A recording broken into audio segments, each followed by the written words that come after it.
Well, that was a fun little debate we had last night between Kamala Harris and Donald J. Trump. And I'm here to tell you, and I'm going to cut to the chase right now, I think Trump got cooked. Straight, simple, nothing else to say other than that. I will say a lot more, obviously. But Trump got cooked. And I say that to you as an individual that is looking at this objectively, someone who does not particularly like either of these candidates, someone who would, if Trump was a little bit different on a couple issues, I'd vote for Trump. I'm not a never Trumper. I'm not going to sit here and say, oh, I'm a never Trumper. Nothing he would say or do would make me want to vote for him. But the thing is there is a couple key issues I have with him, and we'll get to that in a second. But anyway, if you have a MAGA hat on, if you have a Make America Great flag in your front yard, then don't expect to be pleased with this video. You're going to hate it. I'm not here to talk to you. I'm not here to convince you that your man is a poorer of the two candidates to choose for president. Okay? So just turn the video off, or you can just leave it on and try and hear someone that wants to talk about things objectively here. Okay? So anyways, and by the way, I didn't vote for Hillary Clinton, so let's just throw that out there right now. Anyway, and I live in Pennsylvania, so there. Anyway, I don't want to yell too much. The kids are in the room. Daddy's yelling about the president people. They're they yell at each other, so I yell about them. It's okay, kids. I'm sorry that there's a cursed baby yelling in the background. It's a doll that it's good. You know what? Let me show you real quick. We'll before we get into the stupid politics talk, let's talk about. Where's the baby at? Oh, there it is. Tell me this thing ain't gonna come into your room in the middle of the night and suck out your soul. Tell me. Okay. So anyway, now that we got that humorous bit out of the way, there was one, and I'll just cut to the most alarming thing.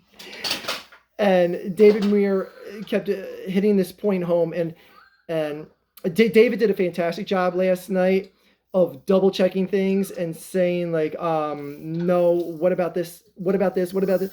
Anyway, when Donald Trump was asked if he was going to sign a bill that would allow nationwide abortion, he would not answer no. All he kept saying is, I gave the states what they wanted. I made it a states' rights issue.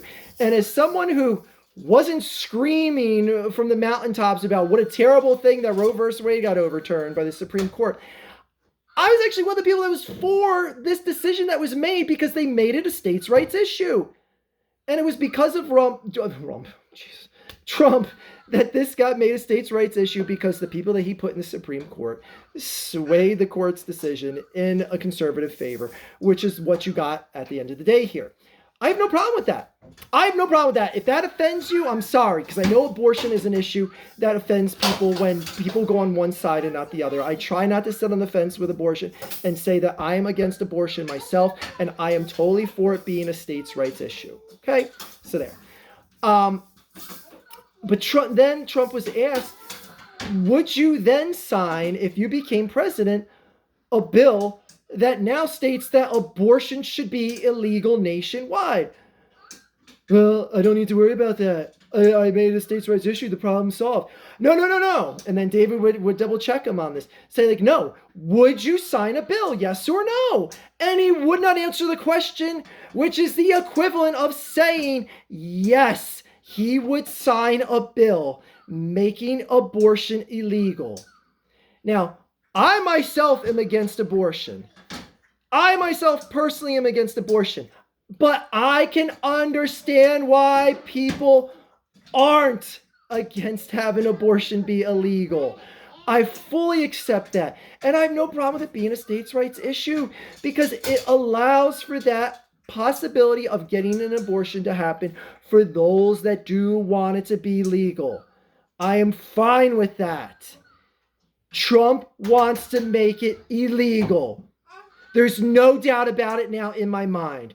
I honestly thought, I was like, yeah, I know there's rhetoric about him, but the way he answered it last night, the way he wouldn't answer the question last night when it was asked to him again, shows me that he would make abortion illegal. Bottom line. And on top of that, Kamala cooked him. What's the matter, bud?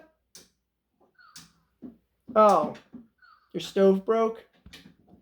Well, Trump will fix it when he gets elected again. Not. Anyway, Kamala ran the point home of how Trump is loyal to these Orbans of the world, the Putin, the Kim Jong-uns. He's loyal to people like the Viktor Orbans of the world, the leader of Hungary, because they kiss his butt. And that's the thing. All you have to do is kiss his butt, show some sort of favoritism to him, and Trump will love you. He's a sellout to a kiss up. He doesn't look at it necessarily as this is a strategic partnership to make. This is something that is beneficial to the country. It's like, no. Will that leader kowtow to me, bow to my feet, love me, hug me, write me a love letter like Kim Jong-un did? Oh, well then I like him too. I'll say favorable things about him. He likes me. Who cares what Kim Jong-un has to think or say about you? Kamala said it the best last night in that you're loyal to a tyrant, to an autocrat like Vladimir Putin when he would eat you for lunch. Bam! Oh, that is just the 100% truth. 100% truth. Like, Vladimir Putin is playing you, Donald. Just absolutely playing you. He's playing you for a sympathetic ear that knows that you are going to step and fetch for him, defend him in his war against Ukraine, have nothing negative to say about how Russia has conducted business in Ukraine, has nothing to this day. And this is the one issue that is severing any chance I have for voting for Trump, because he just simply won't be critical of any aspect whatsoever of how Russia is conducting the war in Ukraine. Now, the steps that got us to there and the semantics of everything, and was America forceful enough to deter Putin from actually engaging in this war 3 years ago? All that is decided and thought about in your own minds. But the bottom line is it's happening now. Russia is doing very heinous things. The indisputable proof is out there to be seen. Vladimir Putin. Vladimir Zelensky is welcoming Trump to come in and say, hey, you want to see the war crimes firsthand? Come on in. Take a look and see what your buddy Putin is doing. He won't do that. He won't give the photo op of him sitting in front of a bombed school or anything like that, because he knows his buddy Vladimir doesn't want him to do that. He's loyal to a tyrant. A despicable tyrant that is anti-democracy. So anyways, if at this point you seriously think, and if you're an undecided voter, if you seriously think the person that is more for the preservation of democracy, that is more for what a democratic consensus would want in voting, in opinion, in any metric you want to go by, or do you want the guy that's gonna just kiss up to a tyrant because they'll kiss up to him back? Because that's what you get with Trump, and that's one thing, and that's just the one thing I can't stand about him. I can get past all the exaggeration, all the lying, because all politicians do that. Maybe not to the exaggerative levels that Trump does. Like, I'll give him credit for that. He is the king of the exaggerators. But how, if you're an undecided voter, that you can look at this now and say, Trump is just the better choice. I mean, that's your choice to make, and you're free to do it, because, again, I believe in democracy, and if people want to vote for someone for whatever reason, they're free to. And again, I fully understand, like, how something like me, the war in Ukraine is such a key issue, and I can understand how people be like, honestly, I don't care about the war in Ukraine. I don't care what Vladimir Putin and the Russian soldiers are doing there. I don't care if the Ukraine is invading Russia back and taking Russian territory. Like, I don't care about any of that. I don't care about the Israel-Palestine war. I don't care if they blow each other up till there's none of them left. I understand if you think about that and you say, like, it's multiple time zones in the other direction. Why will I ever care about something that's thousands of miles away? I understand if you are of that mindset. To me, it makes a much more of a difference in who I'm voting for. But to me now, it's just, how do you see that debate last night and say the democratic ideals of a democracy are much more firmly trusted in the hands of that guy versus that girl? I don't understand. Maybe you convinced me how. Again, you got the guy that was talking about a false story last night about how Haitian immigrants came over and started eating their neighbors' dogs and cats. And that David Muir had to check him right away. He said, oh, by the way, there were state officials that said that is a complete bogus story. There was no evidence found whatsoever. Oh, well, I heard people online say, oh, people online were saying it. That's your source, Trump. That's the guy you're going to vote for. That's the guy you're going to vote for if you're an undecided voter. Again, if you have the MAGA hat, I understand. Your judgment's clouded. Your judgment is clouded. You will never vote against him. If you're a loyal Republican, you will never vote against him. Again, I always bring up that 40-40 logic. 40% are going to vote for Republican. 40% are going to vote Democrat no matter what. It's that 20% in the middle that are always undecided, that have a chance of going either one way or the other. I understand. If you're one of the 40%ers on either side, there's no way you're going to vote for Trump, and then there's the other 40% are not going to vote for Kamala. I understand that. But how you could be an undecided voter now and look at that debate and say, like, I still think the democracy and the fabric of our nation is in better hands with Trump. Again, you're free to vote however you want, but I don't understand it now, because I thought that debate last night was so damaging to Trump and any chance he had standing there. Any chance.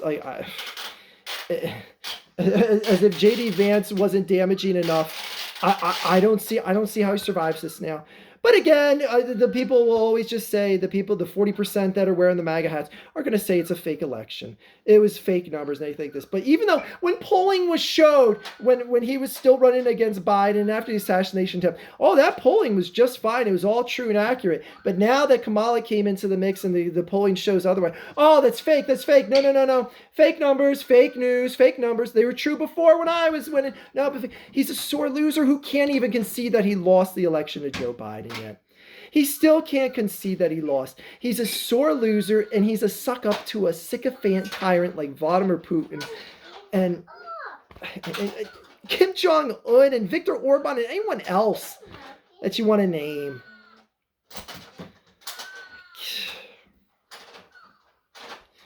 I don't know. The undecideds are going to carry this election, and I just think it should be an undecided sway landslide at this point.